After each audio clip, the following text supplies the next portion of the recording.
ఎడా పెడ తోడ మెడ తేడా లేకుండా నరికిన. అయితే ఏంద్రి ఇప్పుడు?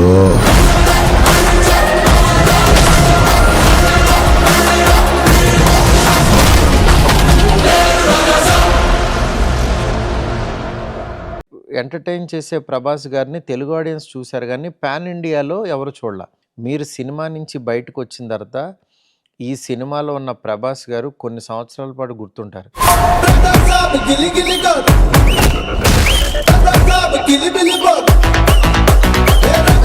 ఆ గెటప్, ఆ ఇదనేది ఒక మంచి ఎపిసోడ్. అది నాకు తెలిసి ఇండియన్ స్క్రీన్ మీద అయితే అలాంటి ఎపిసోడ్ రాలేదు.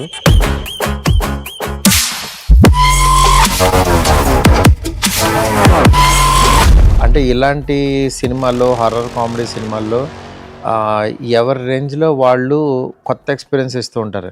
ప్రభాస్ గారు సినిమాలో అలాంటి ఎపిసోడ్ పడితే అది ఎంత యూనిక్గా ఉండాలి, అది ఎంత ఎంటర్టైన్ చేయాలి, నెక్స్ట్ ఆడియన్స్ ఆ ఎపిసోడ్ గురించి మాట్లాడుకోవాలి అని అంటే అది ఎంత కొత్తగా ఉండాలనే దాంట్లో గెటప్ కానీ, హెయిర్ కానీ, ఆయన స్టైల్ కానీ, అవన్నిటి మీద ప్రాపర్ స్లాంగ్ కానీ, ఆయన మాట్లాడే విధానం, ఆయన స్వాగ్ ఒకటి ఉంటుంది.